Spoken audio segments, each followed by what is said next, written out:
Marry me. You said I should start thinking more strategic, right? And you need citizenship to make you legit. That's what you needed Mecca for. Because knowing you and him, that ring damn sure wasn't about love. Now, I'm sure I'm not the only one who watched episode 407 and thought Kane is definitely cooking up more of a sinister plan. In my breakdown a few weeks ago, I briefly touched on how I believe he would end up being the downfall of Noma, because even though he isn't exactly getting on with Monet, he will always choose his family over Noma. He's Mr. Stand on business, and we can kind of see it in the way he's keeping a lot of information from her. He's been very selective in terms of what he does or doesn't tell Noma. He also isn't built to be anybody's employee. The way Noma now seems to be treating him in part 2 is no different to how he was being treated by Monet and Mecca, and also recently by Davis McLean. Sure, Junior, if that's what you kids are calling it these days. So even this by Davis was intentional, calling him Junior and also calling him a kid. Kane is done being treated like a boy. He also learned for as long as Noma's in charge, he'll never be the leader he wants to be.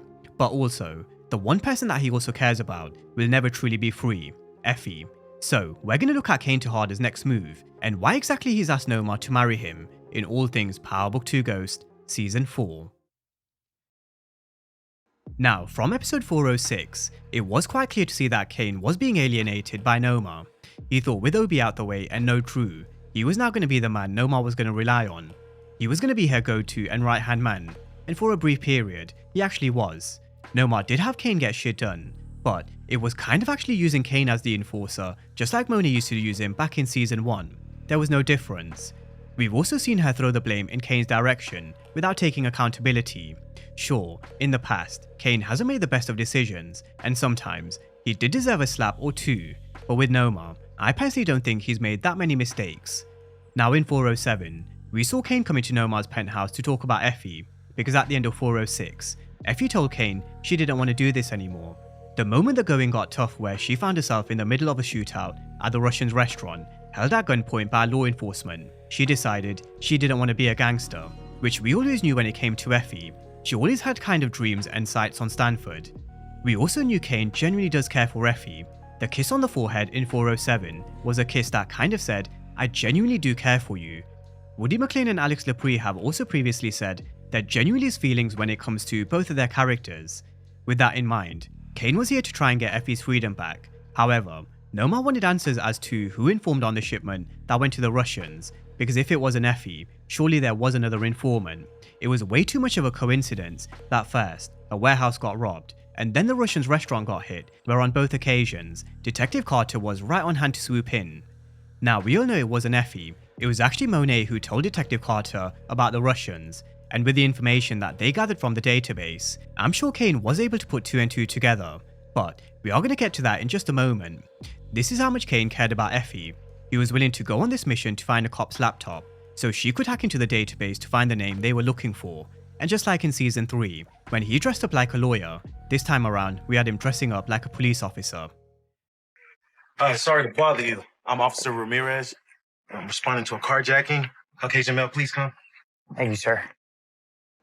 Now, just on a quick side note, using Officer Ramirez's name is one thing, but the way he continues to find a name for Braden in even the most serious of situations, I can't be the only one who missed the interactions between Kane and Braden. The dynamic that these two have on screen really is one of my favourite things about Book 2 Ghost.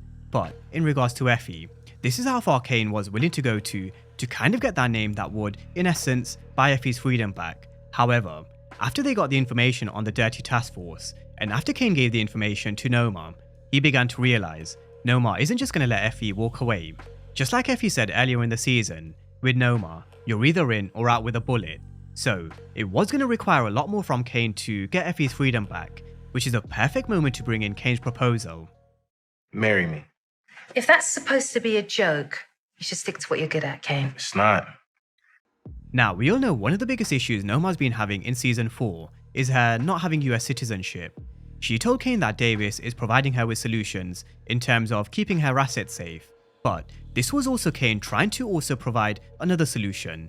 He realised there wasn't any love between Noma or Mecca. In fact, in 301, when we actually first met Noma, she referred to Mecca as her soldier and her first lieutenant, a confidential informant who was working for law enforcement to inform on all her rivals, before she referred to him as her fiancé. That's who Mecca was to Noma.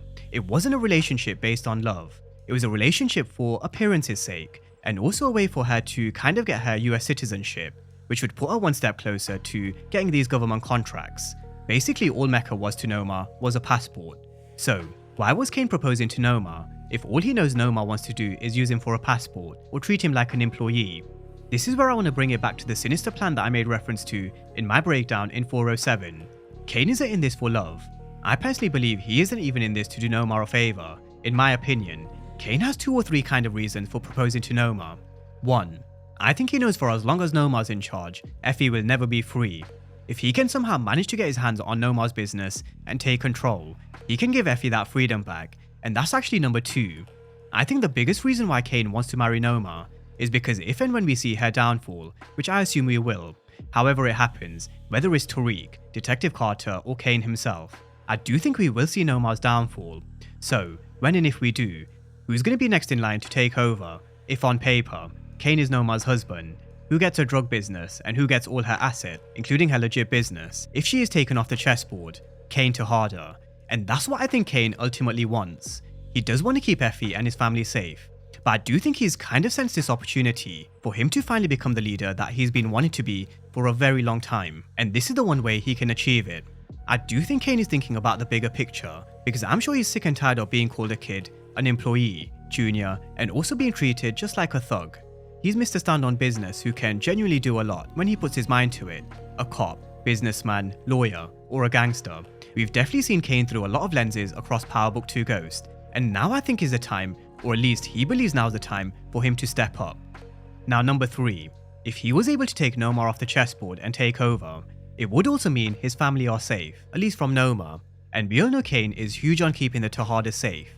Even if he isn't getting along with Monet at this moment in time, he rushed to the hospital straight away to see Diana, just like he did with Drew in season 1. He also overheard the conversation in terms of Felicia Lewis being the one who put Diana in hospital. So, when he flicked through the images of the dirty task force that raided the Russians' restaurant, and the minute he saw Felicia Lewis, he definitely put 2 and 2 together. Monet, that Felicia bitch that beat Diana works for Carter. Please tell me you're not mixed up with that fucking dirty cop. Even though Monet was trying to keep Kane out the crosshairs of Detective Carter, Kane will want to make sure that he's there to protect his family. Just like Lorenzo said in season 2, his job was to protect and lead. And in essence, in the background, Kane has actually been protecting his family. Even though him and Monet have had a turbulent relationship, and even though he put 2 and 2 together about Monet being the one who'd most likely tipped off this dirty task force about the Russians' restaurant, he withheld this information from Noma, just like he withheld the information that Monet was the one who stole her drugs from her warehouse. In 406, the minute he got the confirmation that Zion had been taken care of, he told Noma it was Zion who hit her shipment.